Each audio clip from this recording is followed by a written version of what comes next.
ಅದೇನು ದೊಡ್ಡ ಮ್ಯಾಟ್ರ್ ಮಾಡಬೇಡಿ, ಅದೇನು ದೊಡ್ಡ ಮ್ಯಾಟ್ರ್ ಆಗೋದು ಅಲ್ಲ ಅದೇನು. ಈ ಮಹಾ ಅಂದರೆ ಇವರು ಹೆಲ್ತ್ ಇನ್ಸ್ಪೆಕ್ಟರ್ ಅವರು ಇವರು ಬರ್ತಾರೆ ಇವಾಗ. ಮಹಾ ಅಂದರೆ ಇನ್ನು 2-3 ದಿವಸಕ್ಕೆ ಅವರು ಚೆಕಿಂಗ್ ಅವರು ಇವರು ಬರ್ತಾರೆ. ಅವ್ರು ಬಂದು ಯಾರೋ ಅವ್ರು ಫೋನ್ ಮಾಡಿ ನಮ್ಗೆ ಇನ್ಫಾರ್ಮ್ ಮಾಡೇ ಮಾಡ್ತಾರೆ, ಇಂಥವ್ರು ಬರ್ತಾರೆ ನೋಡಿ ಮೊದಲೇ ಅಂತ ನಮ್ಗೆ ಇನ್ಫಾರ್ಮ್ ಮಾಡಿ ಹೇಳ್ತಾರೆ.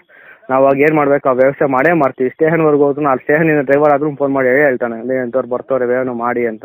ಅಷ್ಟವರೆಗೂ ಹೋಗೋದು ಬೇಡ. ನಾನು ಏನು ಗೊತ್ತಾ, ಬೇರೆ ಹೆಸರೆಲ್ಲ ತೆಗಿಯೋದು ಬೇಡ ಸೆಂಟ್ರಲ್ಲಿ ಅಂತ ನಾನು ಸುಮ್ಮನೆ ಇದ್ದೀನಿ ಅಷ್ಟೇ. ಅವರು ಇವ್ರನ್ನ ಸೆಂಟ್ರಲ್ಲಿ ಹಾಕೋದು ಮಾತಾಡೋದು ಬೇಡ, ನಂಗೆ ಅದಿಷ್ಟ ಇಲ್ಲ. ನಮ್ಮ ಮನೆಯವ್ರು ನಾನ್ಕೋಸ್ಕರ ಮಾತಾಡೋದು ಅಂತ ನಾನು ಸುಮ್ಮನೆ ಇದ್ದೀನಿ ಅಷ್ಟೇ.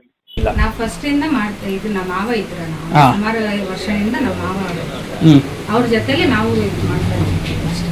ಓಕೆ, ನಿಮ್ದು ಎಜುಕೇಶನ್ ಏನಾಗಿದೆ ಅಕ್ಕ? ಸೆಕೆಂಡ್ ಇಯರ್ ಆಗಿದೆ. ಈ ತರ ಟ್ರೀಟ್ಮೆಂಟ್ ಕೊಡಬಹುದಾ? ಅಲ್ಲ, ನಮ್ಮ ಮಾವ ಅವ್ರು ಇದ್ರಲ್ಲ ಅವ್ರ ನಾವು ಹಂಗೆ. ಹೀಗೆ ತಾಯಿ ಒಂದು ಕಡೆ, ಮಗ ಮತ್ತೊಂದು ಕಡೆ ತಾವು ಮಾಡ್ತಿರೋ ತಪ್ಪನ್ನ ಸಮರ್ಥಿಸಿಕೊಂಡು ಜಗಳಕ್ಕಿಳಿದಿದ್ದಾರೆ. ಇಷ್ಟಕ್ಕೂ ಇವರು ಯಾರು ಅಂದ್ಕೊಂಡ್ರಿ? ಇಡೀ ರಾಜ್ಯವೇ ನೋಡಿಲ್ಲದ ಫೇಮಸ್ ಡಾಕ್ಟರ್ ಕುಟುಂಬ. ಇವರ ತಂದೆ 30 ವರ್ಷ ಡಾಕ್ಟರ್ ಸರ್ವೇಸ್, ಇವರ ಮಾವ 40 ವರ್ಷ ಡಾಕ್ಟರ್ ಸರ್ವೇಸ್. ಈಗ ನೋಡೋಕೆ ಅಲ್ಪ ಸ್ವಲ್ಪ ಹಂದವಾಗಿ ಕಾಣಿಸುವ ಈ ಸೊಸೆ ಕೂಡ 8 ವರ್ಷಗಳಿಂದ ಡಾಕ್ಟರ್ ಸರ್ವೇಸ್. ಇವರೆಲ್ಲರೂ ಪಾಸ್ ಆಗಿರೋದು ಮಾತ್ರ SSLC ಅಷ್ಟೇ. ನಾವು ಫಸ್ಟ್ ಇಂದ ಮಾಡ್ತಾ ಇದ್ದು, ನಮ್ಮ ಮಾವ ಇದ್ರ ಸುಮಾರು ವರ್ಷದಿಂದ ನಮ್ಮ ಮಾವ ಅವ್ರ ಜೊತೆಲಿ ನಾವು ಇದು ಮಾಡ್ತಾ ಇದ್ದೀವಿ. ಓಕೆ, ನಿಮ್ದು ಎಜುಕೇಶನ್ ಏನಾಗಿದೆ ಅಕ್ಕ?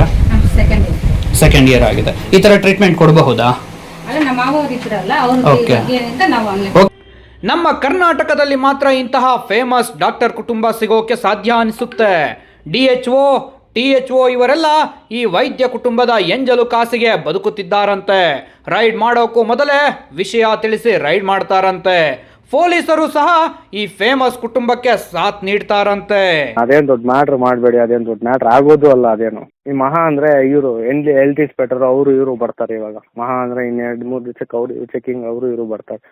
ಅವ್ರು ಬಂದು ಯಾರೋ ಅವ್ರು ಫೋನ್ ಮಾಡಿ ನಮ್ಗೆ ಇನ್ಫಾರ್ಮ್ ಮಾಡೇ ಮಾಡ್ತಾರೆ, ಇಂಥವ್ರು ಬರ್ತಾರೆ ನೋಡಿ ಮೊದಲೇ ಅಂತ ನಮ್ಗೆ ಇನ್ಫಾರ್ಮ್ ಮಾಡಿ ಹೇಳ್ತಾರೆ. ನಾವು ಅವಾಗ ಏನು ಮಾಡಬೇಕು, ಆ ವ್ಯವಸ್ಥೆ ಮಾಡೇ ಮಾಡ್ತೀವಿ. ಸ್ಟೇಷನ್ವರೆಗೂ ಹೋದ್ರು ಅಲ್ಲಿ ಸ್ಟೇಷನಿಂದ ಡ್ರೈವರ್ ಆದ್ರೂ ಫೋನ್ ಮಾಡಿ ಹೇಳ್ತಾನೆ, ಅದೇ ಇಂಥವ್ರು ಬರ್ತಾರೆ ವ್ಯವಸ್ಥೆ ಮಾಡಿ ಅಂತ.